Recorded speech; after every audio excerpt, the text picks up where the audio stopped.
The opposition party in our system has full access to our secrets and to our intelligence.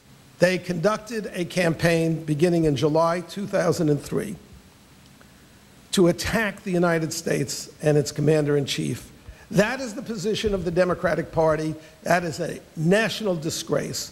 We went into Iraq in March 2003.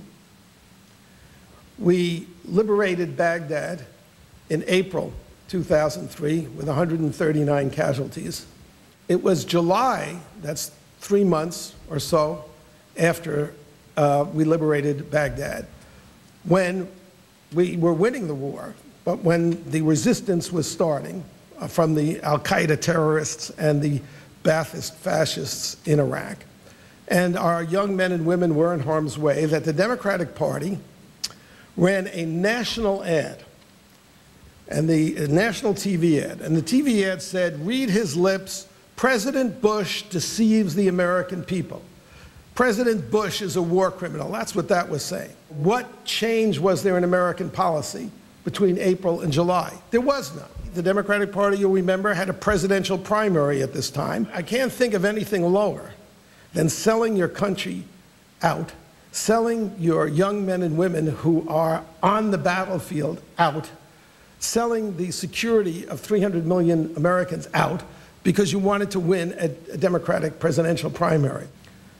Now let's look at a couple of these lies that the Democratic Party have based their campaign against America, against the American people, against the Iraqi people, and against the war on terror. The first is that Iraq is no threat, or was no threat. Was Afghanistan a threat? Afghanistan is a much poorer nation than Iraq. It has no oil. It's got half the population.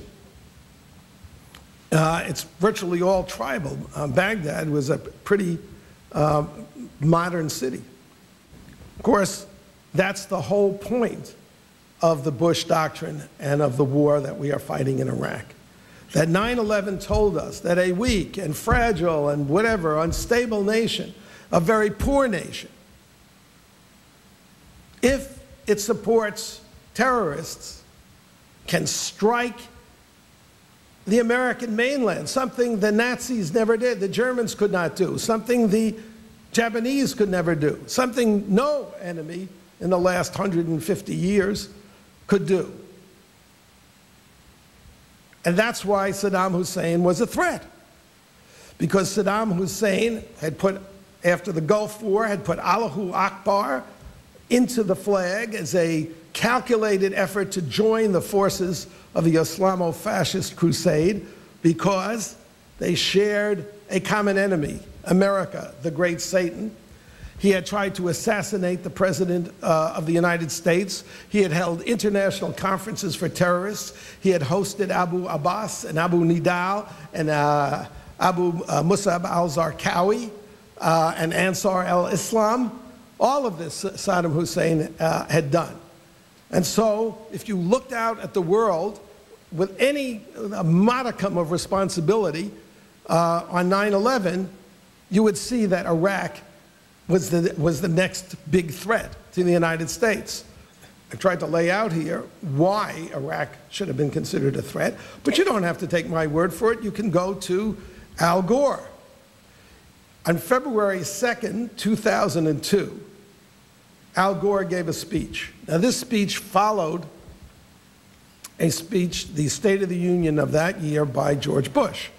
And that was the Axis of Evil speech. And many Democrats were in a rage over the use of the term evil to describe Iraq, even though the regime had murdered 300,000 Iraqis and put them in mass graves, even though it had dropped poison gas, a WMD, on an ethnic population, the Kurds, even though it had invaded 2 countries within recent memory, even though Saddam Hussein was in violation of the terms of the Gulf War truce. Al Gore gave a statesmanlike speech, and he defended Bush's use of the term evil because it was an accurate description of Saddam Hussein's regime in Iraq. And this is what he said about whether Iraq posed a threat. Instead of saying it posed no threat and to attack it would cause us to be judged harshly by history, what he said was, and this is an exact quote, "Iraq is a virulent threat in a class by itself." A virulent threat in a class by itself, and the United States would be justified in going to the limit to take Saddam Hussein down. That's what Al Gore said.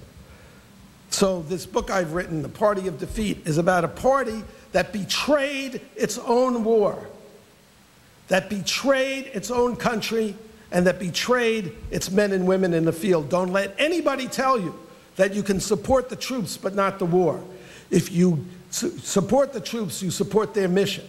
Because when you do what John Kerry did and say it's the wrong war in the wrong place at the wrong time, you send a demoralizing message to our troops and an encouraging message to our enemies. On the WMDs, Saddam Hussein lost the Gulf War. When he invaded Kuwait, the first George Bush organized an international coalition to stop him. But actually that coalition was a little too multilateral, because it included the Arabs, and the Arabs said you cannot remove Saddam Hussein. What ended the Gulf War was a truce. It said Saddam Hussein can stay in power, but these are the conditions.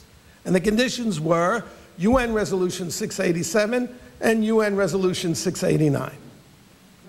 The Gulf War truce, UN Resolution 687 and 689 said, you will not build, you will not plan to build, you will not have programs to build weapons of mass destruction. And you will allow UN inspectors onto Iraqi territory and freedom to go anywhere they want so they can determine that you're not doing it, because nobody in his right mind can trust you. Those two UN resolutions, which were followed by 14 others, were there to keep Saddam from doing what he wanted to do and what we know he wanted to do, which was to build weapons of mass destruction. Saddam Hussein systematically violated these resolutions until a day came in 1998 when he actually threw the UN inspectors out. Iraq was always on the US government's mind. Hillary Clinton, in one of her statements, said that not only did she vote for the war when she was defending her support for the war, not only did she support the war because of the intelligence that Bush gave her, but the intelligence she got from the Clinton administration. Saddam Hussein was a threat. Now, this is what George Bush did. He gave a speech identifying Iraq as an international threat, part of an axis of evil. And then George Bush in September went to the United Nations and spoke to the General Assembly and said, there are 16 outstanding resolutions which are arms control agreements which are part of the UN truce with Saddam Hussein that kept him in power.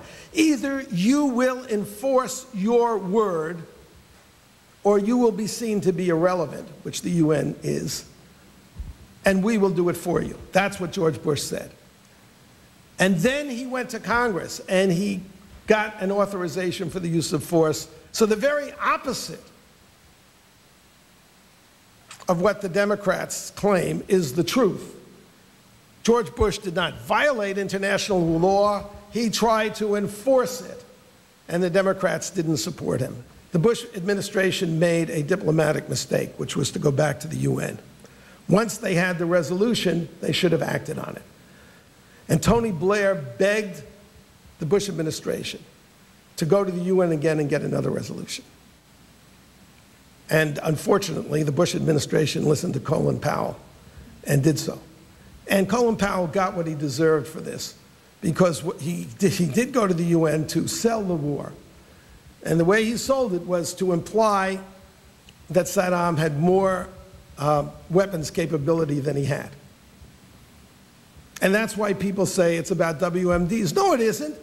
It wasn't at all about the weapons of mass destruction. It was about his potential to build those weapons and his programs to do so and his intentions to do so.